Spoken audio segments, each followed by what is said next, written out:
ওঠো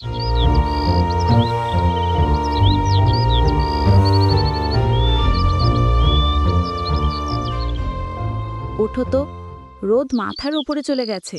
আজ কাজে যাচ্ছ না নাকি? না, আজ আর যাব না। শরীরটা কেমন যেন লাগছে, ভাবছি আজ সারা দিন একটু বিশ্রাম নিই। ওরে বাবা, কি হলো বলো তো? জ্বর উঠেছে কিনা? তাই তো, তোমার শরীর গরম হয়ে আছে। একবারও আমাকে ডাকলে না কেন? তুমি সবসময় আমাকে নিয়ে এত চিন্তা করো যে লোকে হাসাহাসি করে, বলে আমি নাকি বউ ভক্ত মানুষ। হাসুক না সবাই, আমি আমার স্বামীকে ভালোবাসবো না তো কাকে ভালোবাসবো? তোমার হাসিটাই আমার শান্তি। আচ্ছা, আজ বিশ্রাম নাও। দুপুরে কি খেতে চাও বলো, আমি সেটাই রান্না করব। তুমি তো জানো আমার পছন্দ কুমড়ো ফুলের বড়া, আজ না হয় সেটাই বানাও। উফ, কুমড়ো ফুল তো এখন খুব কম মেলে। দেখি পারি কিনা, পেলে গরম ভাতের সাথে বড়া ভেজে দিব। তুমি যেভাবে আমার যত্ন করো, মনে হয় আমি পৃথিবীর সবচেয়ে ভাগ্যবান মানুষ। আহা, এবার ওঠো তো, তোমার জন্য পিঠে বানিয়েছি। গরম গরম খেয়ে নাও, দুপুরে তারপর বড়া বানাবো।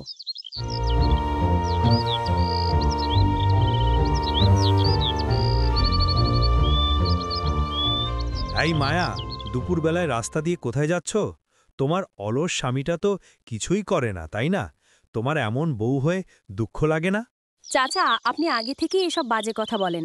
দয়া করে এবার আর বলবেন না, না হলে আমি সব জানাবো। শোনো, তোমার স্বামী আমার ইশারাতেই চলে। তুমি যা বলো সে কিছুই বিশ্বাস করবে না। আপনি ভুল ভাবছেন, আমার স্বামী আমাকে সত্যিই ভালোবাসে। সে কতটা ভালোবাসে সবাই দেখেই তো বুঝে যায়। এইসব বাজে কথা শুনে আমার সময় নষ্ট করতে পারবো না চাচা। রান্না আছে, যাই। ঠিক আছে, দেখি কতদিন এভাবে চলবে।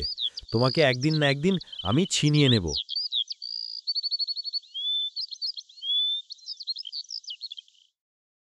ওরে, এক সপ্তাহ হয়ে গেল তোর দেখা নাই। বলছিলি দুলাভাইয়ের জন্য ফুল আনবি, কই? মনটাই ভালো নেই, তাই আসিনি। মুখটা দেখে তো মনে হচ্ছে কিছু একটা হয়েছে। বল না, কি হয়েছে?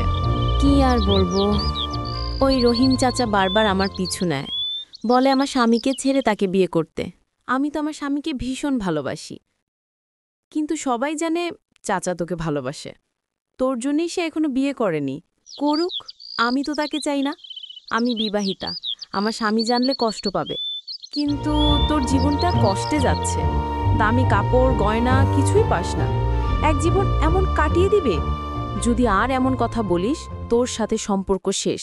ছোটবেলার বন্ধুত্ব ভুলে যাব। আচ্ছা আচ্ছা, রাগ করিস না। তোর জীবন, তুই যা ভালো মনে করিস তাই কর। আমার স্বামী না হয় গরিব, কিন্তু ও আমার নিজের। আমি ওকে ঠকাতে পারবো না।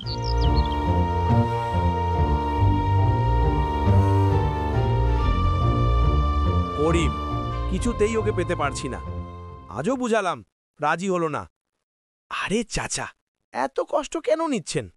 অন্য মেয়েরা আছে না, ওকে ভুলে যান। পারবো না, ওকে ছাড়া আমার জীবন অসম্পূর্ণ। একটা ব্যবস্থা কর, যাতে ও আমার দিকে ঝোঁকে। টাকা যত লাগে দিব। তাহলে একটা উপায় আছে, তার স্বামীকে ভালো চাকরি দিয়ে গ্রাম থেকে দূরে পাঠিয়ে দিন। মেয়েটা একা থাকলে হয়তো আপনার কাছে আসবে। অসাধারণ, এই কাজটা তুই করবি, কালই ডেকে পাঠা। ঠিক আছে চাচা, আমি ব্যবস্থা করছি।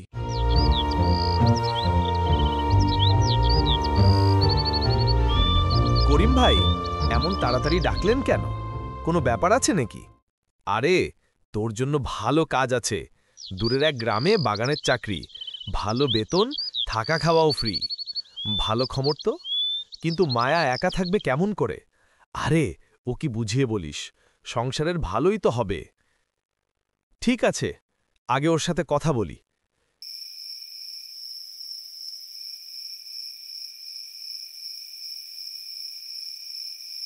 তোমাকে বলেছি না, রহিম চাচাদের সঙ্গে মেলামেশা করো না। কেন? ওরা আবার কি বলেছে? কিছু না, আমি এমনিতেই বলছিলাম। আমি একটা কাজের প্রস্তাব পেয়েছি দূরের গ্রামে। ভালো বেতন, ভবিষ্যতের জন্য ভালো হবে। আমি অভাবে থাকব, তবু তোমাকে দূরে যেতে দেব না। আমি একদিনও তোমাকে ছাড়া থাকতে পারবো না।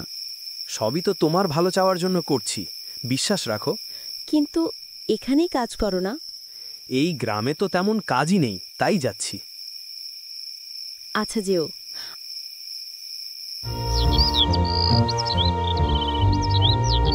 আমি উঠোনে কুমড়ো গাছ লাগাচ্ছি, যখন ফুল ফুটবে তোমার জন্যই রাখবো।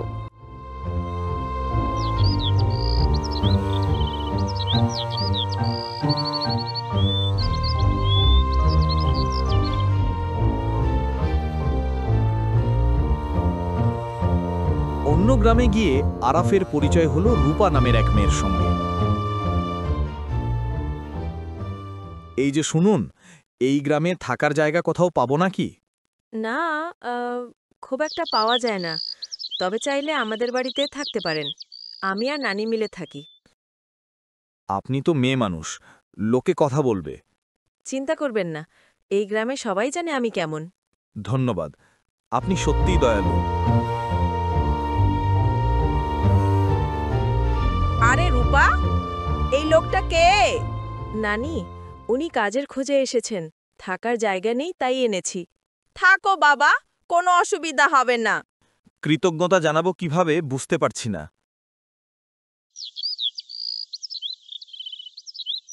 কে বলেছে আপনি সুন্দর নন? আপনি খুবই ভালো মানুষ। থাক, প্রশংসা না করে হাত মুখ ধুয়ে আসুন।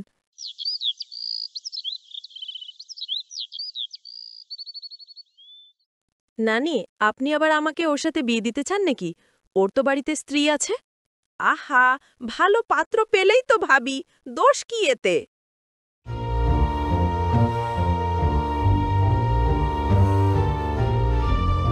মায়া, দেখো রহিম চাচা তোমার জন্য কি পাঠিয়েছে। কি ব্যাপার? এত দামি শাড়ি গয়না কেন পাঠিয়েছে? এসব আমি নিতে পারবো না। নিজের ভালো চাও তো রাজি হয়ে যাও, তোমার স্বামী আর ফিরবে না, যারা যায় তারা ফিরে আসে না। আমি ওর উপর ভরসা রাখি, সে ফিরবেই। তাই না হয় শাড়িগুলো রাখো। না, নিয়ে যান। আপনার চাচার ইচ্ছা কখনোই পূরণ হবে না। তুমি আমাকে বিয়ে করলে, যদি তোমার স্ত্রী জানতে পারে? আমার স্ত্রী তো মা হতে পারে না, তাই তো আমি তোমাকে বিয়ে করেছি। কিন্তু একদিন তো তোমার গ্রামে ফিরতে হবে।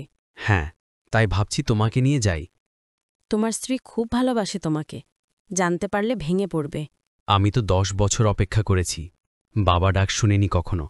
এখন চুপ করে বসে থাকবো নাকি? তুমি যা ভালো মনে করো তাই করো।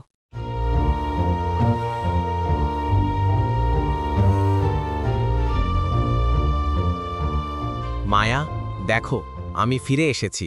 আমি জানতাম তুমি ফিরবে। এসো এসো। কিন্তু উনি কে?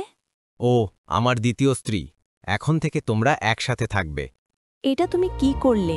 আমি তো তোমাকে সব দিয়েছি। আমি আর এই সংসারে থাকব না। আমি অনেক বছর অপেক্ষা করেছি, ও এখন সন্তান সম্ভবা। আমি কি করব বলো? লজ্জা নেই তোমার? একটা সন্তানের জন্য এমন প্রতারণা? লিজা, তুমি বাইরের মানুষ, দয়া করে চুপ থাকো। আমার সাথে আর কোনো কথা বলো না। এই উঠোনে কুমড়ো গাছ লাগিয়েছিলাম তোমার জন্য। এবার তোমার নতুন বউকে বলো সে যেন তোমার বড়া ভেজে দেয়। আমি চলে যাচ্ছি চিরদিনের জন্য।